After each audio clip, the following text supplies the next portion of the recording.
ये problem conditional probability topic से JEE advance 2012 में बहुत बेसिक डिफिनेशन पे पूछा गया था, जिसमें बोला गया कि एक्स और वाई इवेंट है सच दैट कि P of X given that Y की वैल्यू जो है 1/2 है, P of Y given that X is equal to 1/3 है, and P of x intersection Y की जो वैल्यू है वो आपको 1/6 गिवन है।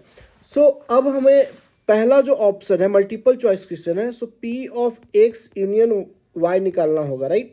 सो इसके लिए आपको जरूरत पड़ेगा P of x plus P of y minus का P of x intersection y. तो आपको पी ऑफ एक्स और पी ऑफ वाई की जरूरत पड़ रहा है, तो आपको निकालना पड़ेगा गिवन इन्फॉर्मेशन से। अब बी ऑप्शन बोल रहा है कि P of x intersection y is equal to, अगर P of x into P of y के इक्वल हो जाए तो हम बोलते हैं कि इंडिपेंडेंट इवेंट है।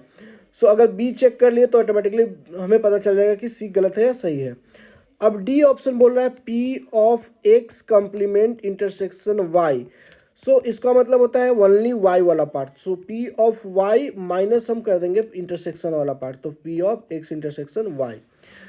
चलिए अब हमें जो जरूरत पड़ रहा है उसको निकाल लेते हैं गिवन इन्फॉर्मेशन से। तो P of X given that Y का मतलब होता है P of x intersection Y upon P of Y. तो इसकी वैल्यू 1/2 गिवन है। सो यहाँ से अगर देखा जाए तो पी ऑफ वाई को लिखा जा सकता है 2 times P of x intersection y. So इसकी वैल्यू 1/6 है, सो 1/3 पी ऑफ वाई निकल गया। अब आपको P of Y given that X की मदद से आप पी ऑफ एक्स निकाल सकते हैं। इसका मतलब होता है P of x intersection Y upon P of x, और इसकी वैल्यू 1/3 मेंशन है, यानी कि लिखा जा सकता है P of X is equal to 3 times P of x intersection Y, इसकी वैल्यू 1/6। तो ये वैल्यू 1/2 निकल कर आ गया। जस्ट यहाँ पे सब्स्टिट्यूट कर देंगे वैल्यू तो आपको ए ऑप्शन निकल जाएगा। ए ऑप्शन में हो जाएगा आपका पी ऑफ एक्स है 1/2 और ए प्लस 1/3 माइनस का ए 1/6, तो ए निकल कर वैल्यू आ गया 4/6 that is 2/3। So option number A बिल्कुल सही है।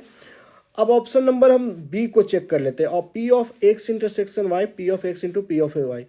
So P of x intersection है तो ए आर एच एस अगर देखेंगे R H S, so P of x into y के जी P of x into P of y का जो वैल्यू निकल कर आ रहा है 1/2 इंटू 1/3 दैट इज 1/6 के इक्वल है, यानी कि बी ऑप्शन भी सही है, इंडिपेंडेंट है, तो ऑटोमेटिकली ये गलत हो गया। अब P of x complement y, right. So इसका क्या मतलब है, सिंपल आप लिख सकते हैं पी ऑफ वाई 1/3 है, माइनस से 1/6 माइनस कर दिए, सो ये वैल्यू 1/6 आ गए, जो कि ऑप्शन नंबर गलत है डी। सो ऑप्शन ए और बी इसका सही हो जाएगा। Thanks for watching.